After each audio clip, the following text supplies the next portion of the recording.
You see, I was playtesting my game the other day, mindlessly killing zombies, walking around, slicing things, and then it hit me. This isn't fun.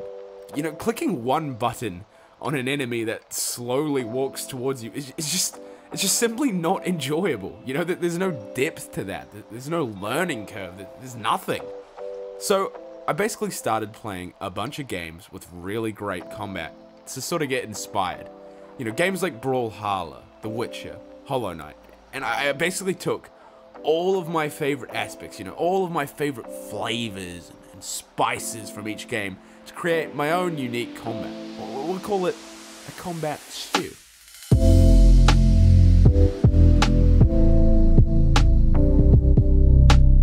To create a successful combat stew, the first ingredient you need is basic moves. So all great combat systems are based upon a limited amount of really basic moves which each have their own unique advantages and disadvantages. And that is what I aim to create. So, my player currently has this animation with his sword. Basically, when you click once, he slices down and then return right back to an idle state. But I made it, so if you click again just before he's entering that idle state, it will trigger an up slice. And this means as long as you keep clicking, you will continuously slice down and then up, down and then up, down. You get the point.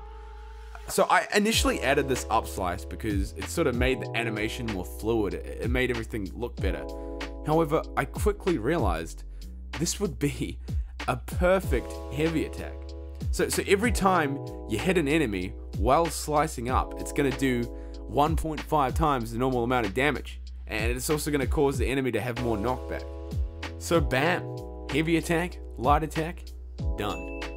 So the next move I wanted to add was a dash. So this dash can be triggered at any time and will throw the player forward at a stupidly quick speed, whilst automatically triggering a down slash. So not only is this good for movement, but I also made it so if you happen to hit an enemy with a dash, they're going to take heaps of knockback and 1.5 times damage, which makes it really good for clearing enemies away and creating space.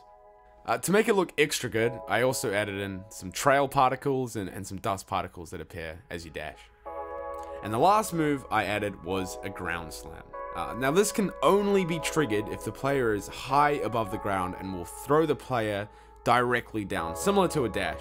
And just as the player is about to hit the ground, the player will automatically down slash, dealing 2 times damage. I again added the same particles I added to the dash, but I also made it so once you hit the ground, a bunch of rubble particles will spew up into the air to give the attack more impact. Okay, so quick checklist. We have our light attack, which is amazing for safe, easy attacks on enemies, but with low amounts of damage. We have our heavy attack, which deals higher amounts of damage and knockback, but is much harder to time and line up. We have our dash, which is great for quick, heavy attacks and movement and pushing enemies away, but it is hard to control and can cause the player to be in much closer quarters with enemies. And finally, we have our ground slam, which has high amounts of damage, but requires the player to be high in the air to trigger. So, ingredient 1, check. The next ingredient we need for our combat stew is interesting enemies. So, good enemies will each have their own unique strengths and weaknesses that will force the player to use different moves to kill different enemies. So, the first enemy I designed is called the Hoppy. Now this little guy loves jumping around, and he hates you. Fortunately, he's got really small arms, so he doesn't really do a lot of damage. But Hoppy is more than just a jumpy boy. You see, when Hoppy was young, all the other zombie kids would make fun of him for his weird, stupid legs and his small stature, and Hoppy would go home and cry like a little bitch. So when his Hoppy dad told him, "Son, you need to harden up," he took that a little too literally and grew a massive frickin' turtle shell covering his entire back. And unfortunately, this shell makes it impossible for the player to hit Hoppy with a down slash. That means that if you want to hit Hoppy, you can only hit him with a well-timed up slash. Forget dashing, forget ground slamming, the only way to kill this dude is with an up slash. The next enemy I added, I'm calling the Wazowski. So I don't know if I should be concerned or not about copyright with this one, but yeah, it's fine. He's different enough. And you want to know why? Because my Wazowski shoots his freaking eye out of his face. I don't see you doing that, Wazowski. Hey, bud, I don't see you doing that. And because of this eye popping, it's really hard to get close and damage this guy. So that means you need to either use attacks that really quickly close the gap, like the dash or the quick attack, or you have to get close to him, trigger his eye attack, and then jump over him and stab him in the freaking back, which is perfect for the ground slam. So far, I've only finished the Wazowski, Hoppy, and the OG zombie. But don't worry, I am currently working on other extra enemies. But if you have any ideas for some cool enemies I can add, let me know down in the comments. Now, the final ingredient, combos. So I have these basic moves, and I have these basic enemies, and now I want to fuck these guys up. And don't worry, because I've got a plan. So, you know how ground slams and dashes automatically trigger a down slash? Well, if you manage to click again before entering an idle state after a dash or a ground slam, you can actually chain another heavy attack directly after. This makes way for some pretty interesting combos. Take this zombie. We'll call him Gary. Gary has 50 health, and this sword deals 10 damage. We're gonna kill Gary. But before you feel bad, Gary doesn't like dogs and he thinks Pepsi is better than Coke. So basically, Gary is a freaking asshole. Now we could kill Gary slowly by hitting him 5 times with a light attack, and this would be satisfying, but it's not really that efficient. Instead, how about we use some of our other moves? So, one option is we get him 4 times. A down slash, an up slash, a down slash, and an up slash. Bam, Gary is dead. But it's still not very quick. So, instead, how about we try a down slash, and then immediately dashing before the animation ends, and then triggering an up slash before finishing Gary off with the final down slash. Now that is a lot faster. But we can do better. How about we ground slam Gary, trigger an up slash immediately, and then dash straight into him afterwards. Bam! Gary doesn't know what just hit him. Gary's all along the frickin' floor.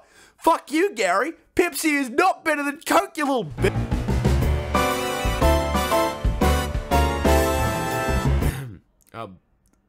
What I'm trying to say is that there's all sorts of combos you can do with these moves. You can rapidly chain hits, you can rapidly kill Garys. It's just truly amazing. And now, finally, we combine all of our beautiful ingredients, our basic moves, our interesting enemies, our combos, and we create a lovely, beautiful combat stew.